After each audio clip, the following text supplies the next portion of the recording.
வாக்யஜ்ஞேன கல்பதாம்.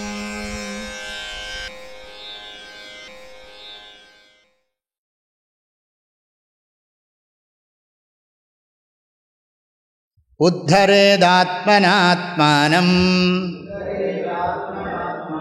மக்னம் சம்சாரவாரிதௌ யோகாரூடத்வமாசாத்ய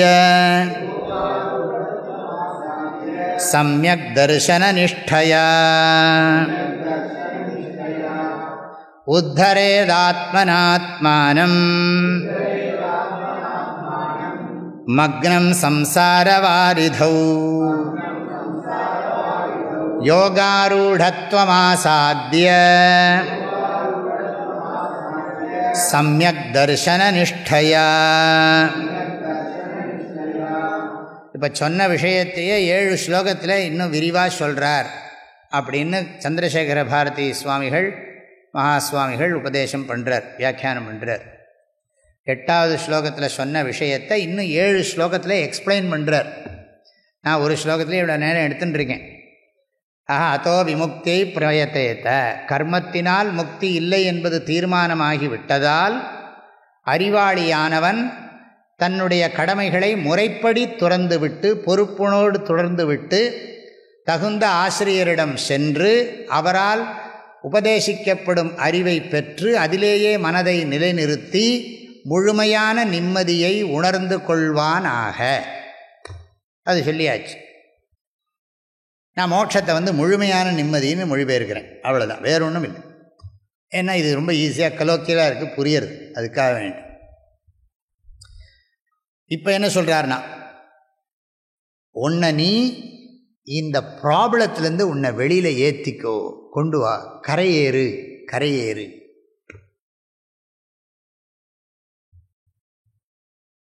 இந்த ஐயப்பன் கோயிலுக்கு போகிறவங்க சொல்கிறாங்க, ஏற்றி விடப்பா, தூக்கி விடப்பா, கல்லும் முள்ளும் காலுக்கு மெத்தை, குண்டும் குழியும் கண்ணுக்கு வெளிச்சம், சுவாமியே ஐயப்போ அப்படி சொல்லிகிட்டே போகிறாங்க இல்லையா. கல்லு முள்ளும் காலுக்கு மெத்தைன்னா எப்படி? காலுக்கு மெத்தைன்னா என்ன பண்ணுறது? கல்லும் முள்ளும்னா வாழ்க்கையில் வர்ற துன்பங்கள் இறைவனுடைய ஐயப்பனுடைய அருளால் மெய்யறிவால் அதை தாங்கிற சக்தி எனக்கு வந்துடும். மெத்தைனா காலுக்கு மெத்தை வச்சாலே குத்துறதுங்கிறான், மெத்தையில் என்னமோ நீட்டின்னு இருக்குங்கிறான், பிசுறு இருக்குங்கிறான். அப்படி இருக்கிறப்போ கல்லும் முள்ளும் காலுக்கு மெத்தைனா என்ன? சும்மா வார்த்தை வேர்ட்ஸ் எல்லாம் அதுக்கு எவ்வளோ ரியாலிட்டி கொடுக்குறது? ஆட்டிடியூட். நான் ஒரு கஷ்டத்தை கஷ்டமாக நினைக்கலன்னா அது அவ்வளோதான். ஃபயர் வாக் பண்ணுறவனுக்கு ஃபயர் ஆனந்தமாக இருக்குன்னு நான் என்ன பண்ண முடியும்? வாக் பண்ணால் அதனால் கிடைக்கிற புகழ். நமக்கு பூமியில் நடக்கிறதே பிரச்சனையாக இருக்குது. அவன் மவுண்டனியரிங் பண்ணி உட்காந்துருக்கான், பெரிய பணக்கார வீட்டு பையன். அவனை பார்த்துக்கிறதுக்கு கீழே 10 ஆள், 2 பென்ஸு காரு, ஏகப்பட்ட கேரவன்லாம் வச்சுட்டுருக்கான். இவன் இங்கே ஒன்று ஆணி அடிச்சு மேலே ஏறின்னு இருக்கான். இந்த பையன் கையில் பணம் நிறைய இருக்குது, அவனுக்கு அதில் ஒரு ஆனந்தம். துக்கம் நான் சொல்கிறது, அவனுக்கு அங்கே போய் அது ஒரு ஸ்டெப்பாக போகும். அவனுக்கு என்ன ஹாப்பினஸ்ஸுங்கிறீங்க? சந்தோஷம். உடனே இப்படிங்கிறான், அதுக்காக உடனே ஒரு பாட்டில் எடுத்து குடிச்சுக்கிறான். கொஞ்சம்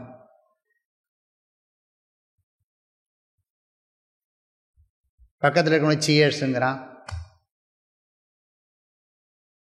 உண்மை தானே?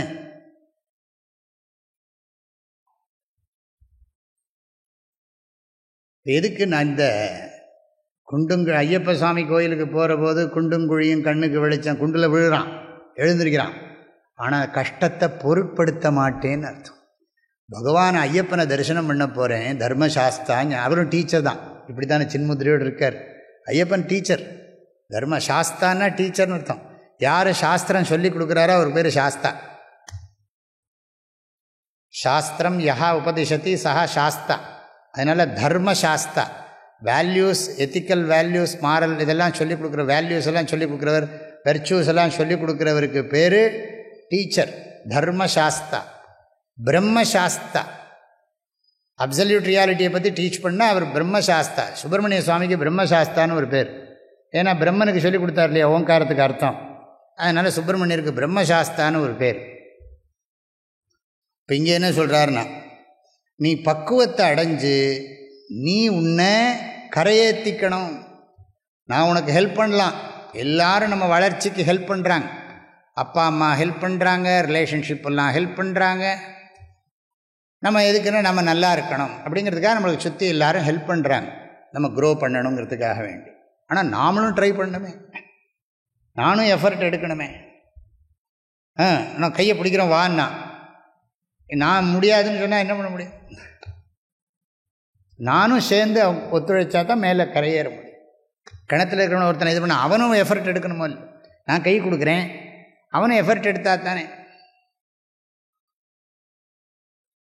முதல்ல சொல்கிறார் யோகாரூடத்துவம் ஆசாத்திய. அதுக்கு அர்த்தம் சொல்கிறேன். யோகாரூடத்துவம் ஆசாத்திய.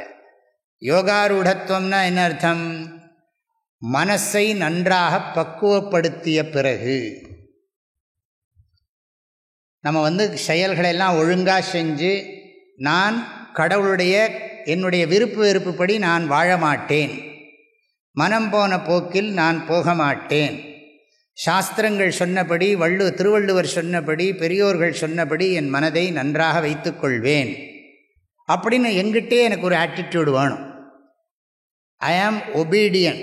நான் ரொம்ப ஒபீடியண்ட்டாக இருக்கேன். எதுக்கு? நான் இம்ப்ளிசிட்லி ஒபே தி ஸ்கிரிப்சர்ஸ். என்னுடைய லைக்ஸ் அண்ட் டிஸ்லைக்ஸ் என்னை ஸ்பாயில் பண்ணுறதுக்கு நிறைய சான்ஸ் இருக்குது. ஆகையினால ராகத்வேஷம் இல்லாமல் நான் சாஸ்திரத்தை ஒபே பண்ணுறேன். திருவள்ளுவர் என்ன சொல்லியிருக்காரோ, மகான்கள் அவங்களாம் ரொம்ப கால தரிசனங்களை உடையவர்கள், அவங்க சொன்ன வார்த்தையை நான் ஏற்றுக்கொள்கிறேன். அந்த ஆட்டிடியூடு நான் என்கிட்ட வச்சுக்கிறேன். அதுக்கப்புறம் என்ன பண்ணுறேன்னா, நான் கடவுளுடைய கட்டளை, கடவுளுக்கு பண்ணுற பூஜை, என் மனசு சுத்தமாகணுங்கிறதுக்காக, என்னுடைய விருப்பு வெறுப்புகள்லாம் குறையணுங்கிறதுக்காக, மனத்துக்கண் மாசு இல்லாமல் இருப்பதற்காக நான் கடமைகளெல்லாம் செய்கிறேன். சமூகத்தினுடைய தர்மம், அந்த சிஸ்டம் ப்ரொடெக்ட் பண்ணணுங்கிறதுக்காக நான் ஒர்க் பண்ணுறேன். இந்த ஆட்டிடியூடோட வேலை பண்ணினா என்ன ஆகும்னா நல்ல பக்குவம் வந்துடும் மனசுக்கு. அதுதான் யோகாரூடத்துவம். யோகாரூடத்துவம்னா சாதன சதுஷ்டய சம்பத்தின்னு அர்த்தம். சாதன சதுஷ்டய சம்பத்தின்னா என்னென்னு கேட்க மாட்டீங்களே? விவேகம், வைராக்கியம் எல்லாம் தத்துவபோதத்தில் படிச்சிருக்கோம். ஆகையினால வேதாந்தம் படிக்கிறதுக்குள்ள சிம்பிளாக சொன்னால் ஞான பிராப்தி யோக்கியதா, ஞானத்தை மெய்யறிவை பெறுவதற்குரிய தகுதி. குருக்கிட்ட போய் படிக்கணும்னா அதுக்கு நமக்கு இந்த மெச்சூரிட்டி வேணுமே. 1.5 மணி நேரம் நான் சொல்கிறேன், நான் உட்காந்து கேட்குறதுக்கே பொறுமை வேணுமே. எனக்கும் சொல்கிறதுக்கு பொறுமை வேணும், கேட்குறதுக்கும் பொறுமை வேணும். அதுதான் யோகாரூடத்துவம். யோகம்னா என்ன? இந்த இடத்துல ஞான யோக்கியதா. யோகாரூடத்துவம்னா ஞான யோக்கியதா பிராப்தி, மெய்யறிவை பெறுவதற்குரிய தகுதியை பெற்ற பிறகு. நேரத்தை இதுக்குத்தான் கொடுப்பேன், சென்ஸ் ப்ரெஷருக்கு டைம் கொடுக்க மாட்டேன். சிம்பிள் லிவிங், ஹை திங்கிங், எளிய வாழ்க்கை, உயர்ந்த சிந்தனை, அதுக்காக என் வாழ்க்கையை சமர்ப்பணம் பண்ணுறேன் அப்படின்னு சொல்லி யோகாரூடத்துவம் ஆசாத்திய. அது எதுக்கு? நான் சம்யக் தரிசன நிஷ்டையா. சம்யக் தரிசனம்னா என்ன? Proper vision. தரிசனம்னா என்ன அர்த்தம்? பார்க்கறது, பார்வை. சம்யக் தரிசனம்னா என்ன அர்த்தம்? தெளிந்த பார்வையை பெறுவதற்காக வாழ்க்கையை பற்றிய, என்னை பற்றியும் இந்த உலகத்தை பற்றியும் அதற்கும் எனக்கும் இருக்கும் உறவுகளை பற்றியும் தெளிந்த பார்வையோடு சம்யக் அதில் நிலைச்சிருக்கணும். நிஷ்டாங்கிறார். சம்யக் தரிசன நிஷ்டையா அப்படின்னா ஸ்ரவண மரண நிதித்தியாசனம். நம்ம சொல்கிறோம் இல்லையா தினம், ஸ்ரவண மரண நிதித்தியாசனேஷு சந்நிஷ்டா சித்தியர்த்தம். அதே தான் இங்கே சொல்லியிருக்கு. சம்யக் தரிசன நிஷ்ட. நிஷ்டான்னா நிதராம் ஸ்திதி, நிலைச்சு நிற்கிறது. Study, steadiness, ஸ்திரதா.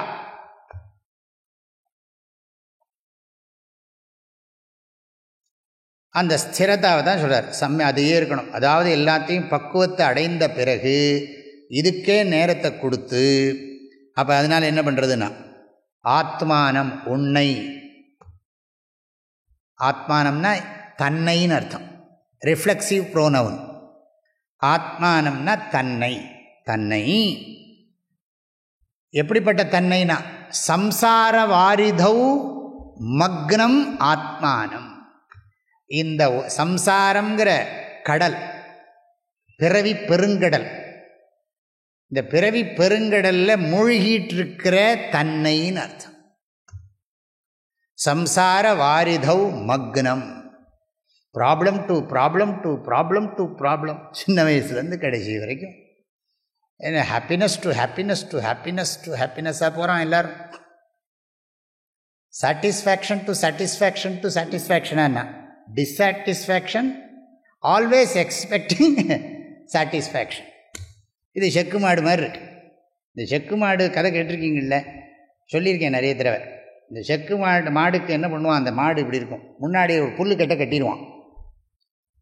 கட்டிட்டு அந்த புல்லை சாப்பிட்றதுக்கு போனால் அந்த புல் அந்த பக்கம் போயிடும். ஏன்னா மாடு நகர்றது போது அதுவும் நகரும்.